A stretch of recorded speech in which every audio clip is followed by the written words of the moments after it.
2023ஆம் ஆண்டு பிரபல தென்னிந்திய நடிகரும் இளைய தளபதி என்று எல்லாராலும் அன்பாக விളിக்கப்படுகின்ற நடிகர் விஜய் 2023ஆம் ஆண்டிலே ஒரு அந்த இந்தியா தமிழகத்திலே 10ஆம் வகுப்பு மற்றும் 12ஆம் வகுப்பு போட்டி பரீட்சைகளிலே சித்தியடைந்த மாணவர்களுக்கு பாராட்டு விழாவும் விசேடமாக ஊக்குவிப்பு தொகையையும் வழங்கியிருந்தார்.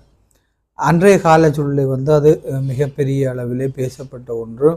காரணம், இது விஜயினுடைய அரசியல் பிரவேசத்தை காட்டுவதாக இருக்கின்றது என்று பலரும் குறிப்பிட்டிருந்த சூழலிலே அது பின்னர் சிறிது காலத்திலேயே அது உண்மையாக்கப்பட்டது. அந்த கருதுகோள்கள் உண்மையாக போயின.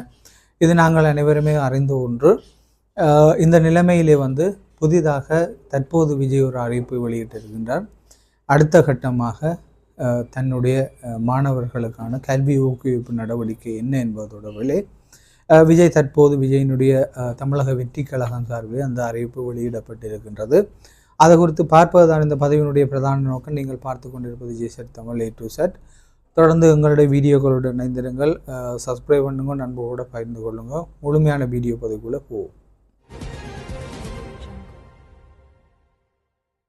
நடிகர் விஜய் பற்றி உங்கள் எல்லாருக்குமே தெரிந்திருக்கும். நாங்கள் இதிலே புதிதாக எதையும் சொல்ல வேண்டிய அவசியம் இல்லை. மிக கடைநிலையிலே இருந்து தன்னை ஒரு மிகப்பெரிய நடிகராக கிட்டத்தட்ட சூப்பர் ஸ்டார் லெவலுக்கு தன்னைத்தானே உருவாக்கி கொண்ட மிகப்பெரிய நடிகர். தன்னுடைய நடிப்பு, அதாவது கலைத்துறையிலே தன்னுடைய உச்சத்தை தொட்டிருந்த சூழலிலே அவர் இன்னும் மேலே போவதற்கு, இன்னும் அதிக வெற்றிகளை ஈட்டுவதற்கும் ஏராளமான வாய்ப்புகளும் வசதிகளும் அவரை தேடி வந்து கொண்டிருந்த போது அவற்றை எல்லாம் புறந்தள்ளி தமிழகத்திற்காக தனது அரசியல் பணியிலே, அரசியல் வழியிலே அவர் திரும்பி இருக்கின்றார்.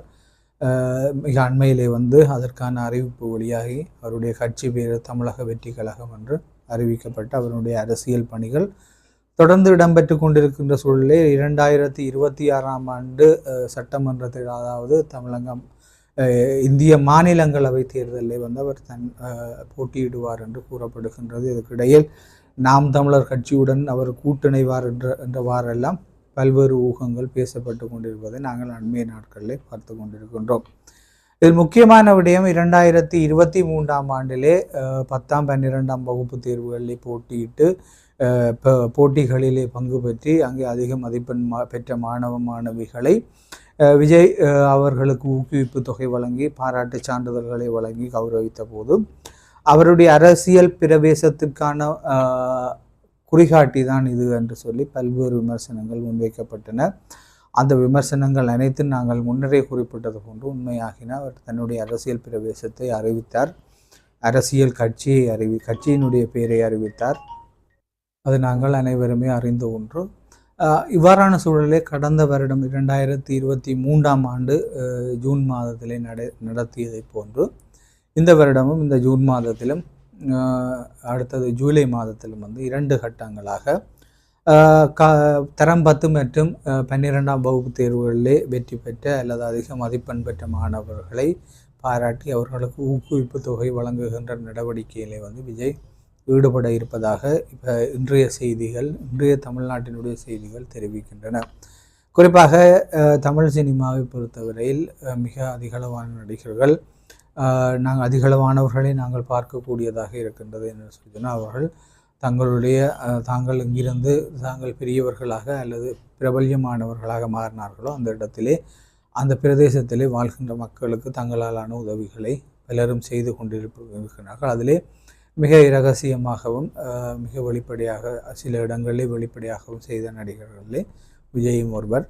அந்த வகையிலே 2 கட்டங்களாக இந்த மாணவர்களுக்கான ஊக்குவிப்பு தொகை மற்றும் பாராட்டுதல்கள் வழங்குகின்ற நிகழ்வு நடைபெற இருக்கின்றது. இந்த மாத இறுதியிலே 26ஆம் தேதி என்று நினைக்கிறேன். இந்த மாத இறுதியிலே ஒரு நிகழ்வும், ஜூலை மாதத்தினுடைய தொடக்கத்திலே 3ஆம் தேதி என்று நினைக்கிறேன், ஜூலை மாதத்தினுடைய தொடக்கத்திலே இந்த நிகழ்வுகள் நடத்துவதற்கான ஏற்பாடுகள், முயற்சிகள் நடந்து கொண்டிருக்கின்றன. அது குறித்து உத்தியோகபூர்வமான அறிவிப்புகள் வெளியாகி இருக்கின்றது. 2026ஆம் ஆண்டு தேர்தலிலே விஜய் அரசியலிலே இறங்கி அவர் சாதிப்பாரா, யாரோடு கூட்டணி செய்வார் என்பதெல்லாம் அப்போதுதான் தெரிந்த விடயம். தொடர்ந்து எங்களுடைய வீடியோ பதிவுகளோடு இணைந்திருங்கள். நாளை மேலும் ஒரு வீடியோ பதிவிலே சந்திப்போம். நன்றி, வணக்கம்.